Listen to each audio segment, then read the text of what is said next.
those that were wondering, these are not dead geese. They're decoys, which do a really good job of keeping the geese out of here and crapping all over our yard. All right, so we're tackling the next problem on our list here in the lawn at DMO headquarters. But before I get into what that is and how we're gonna tackle it, let's do a follow-up on our nutsedge problem. So check it out, it's starting to yellow and we're starting to get good control of the nutsedge here in our turf type tall fescue. It's been about a week since that first application, and usually by now you would see it towering above the turf. But that's not the case. Like I said, it's starting to yellow and it's not growing as much. I'm positive we're gonna have to come back here and hit it with another, possibly 2, maybe even 3 more applications so that we can get all the way down to the nutlets and destroy those so that it won't come back. So on to the next problem that we're tackling here in our lawn. We have a disease problem, so we're gonna have to start a fungicide rotation program to get rid of it. And let me see if I can find an example of the disease that we're trying to tackle. All right, so in here is a pretty good example of what we're dealing with. Let's see if I can get some of this up.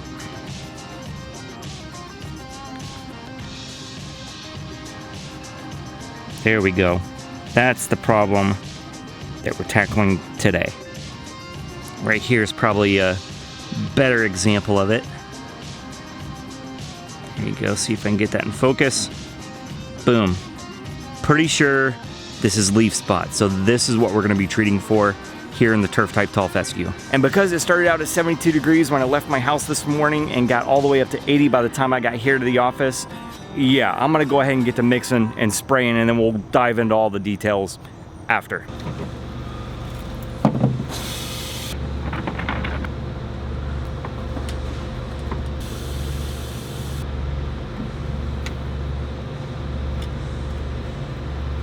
Now what I will say is we're using a class 1 fungicide today, and on the product label it says for leaf spot you're supposed to go 4 to 6 fluid ounces per 1,000 square feet, and we'll need a gallon of water to carry it over that 1,000 square feet. So because we're going at a curative rate, we're going to use the higher rate, which is 6 ounces per 1,000 square feet per gallon. So total we'll need 24 fluid ounces in our 4-gallon backpack sprayer to treat our 4,000 square feet in the front.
Done. It's also climbed about 5 more degrees since I first started, so thanks, Mother Nature. All right, so let's dive into leaf spot and talk about what it is. It's a casual fungi that first invades the leaf blades and produces a small brown spot. And as the disease worsens, those spots on the leaf blades, they'll expand and produce kind of dark purplish red oval kind of shapes around a tan center. And they'll keep expanding until the entire leaf blade is blighted. Now, the actual leaf spotting or leaf blighting as it's known isn't the worst of it. That's not the most severe damage. What you really need to worry about is what's known as the melting out phase. In the actual melting out phase of the disease, the crown and the root actually starts to get damaged, and that's what causes your turf to get thinned out and just start to look terrible. And this disease is tough. It can actually survive winter in the crowns and roots of the turf grass. It can survive in turf debris, and it can even survive in the soil itself. And it'll actually get activated in the cool, wet weather of spring. So you're looking at April to early May is when it'll actually start to turn up and cause problems in your turf. Spores are going to be produced by the disease on leaves, and they're going to get released by either rainwater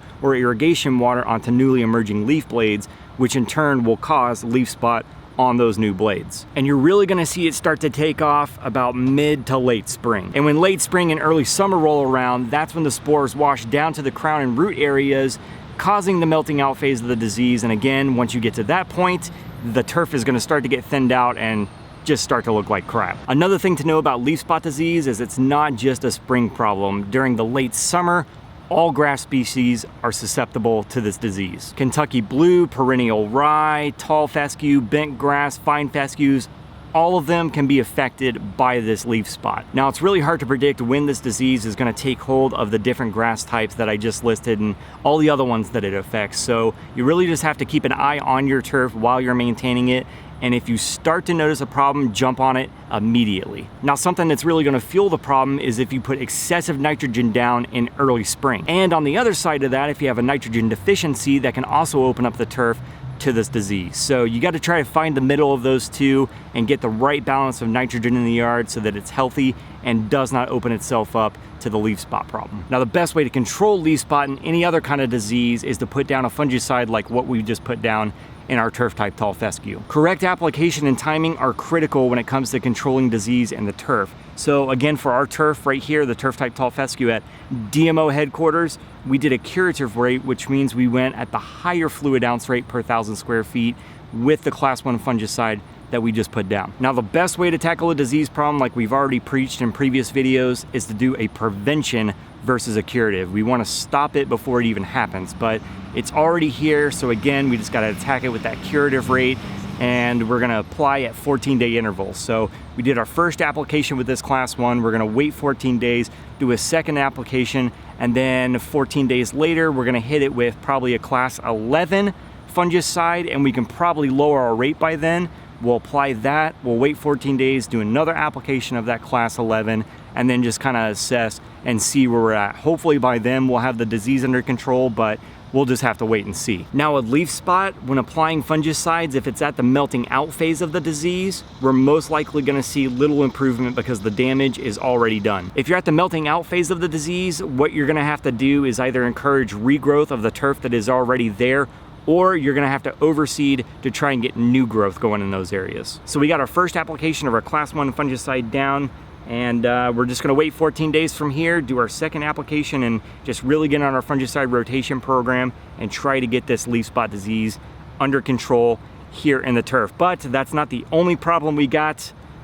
We have more. The nutsedge problem we're already on, but it's thinned out really bad here. We've got a pretty amazingly awesome doveweed problem going on in the whole turf, but mainly along the sidewalks here. We got Bermuda mixed in with our turf type tall fescue and even more doveweed and even more Bermuda and doveweed. Look at this. All that right there. Doveweed. So yeah, I'm gonna take it over from here with the help of our customer service staff, and we're gonna rehab this lawn. It just kills me to see it like this. We're gonna try and restore it to its former glory and get this thing looking immaculate. What's gonna be really fun and challenging about it is this is a cool season grass in a warm season zone. So it's gonna be an uphill battle, but I love a good challenge. So next step, come back out here, tackle our nutsedge problem again, probably do another blanket application with the herbicide we used in that video. I hope I can tackle the doveweed problem at the same time.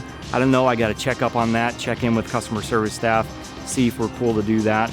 But yeah, let the fun begin. So that's really it for this video. If you have any more questions on leaf spot disease, leave those in the comment section below. If you want to know more about the product I mixed up and used for the leaf spot here in this yard, I'll leave the link in the description box below, or you can click that little eye icon in the upper right hand corner of the screen to go over to domyown.com, read more about that. You can always email those questions over to the customer service staff, or you can just pick up the phone, give them a call. And if you're not already, subscribe to the channel by clicking this button right here. You can click this link to see the most recent episode in the lawn care series, and if you just want to watch them all from episode number 1, click this playlist right here. And as always, thanks for watching.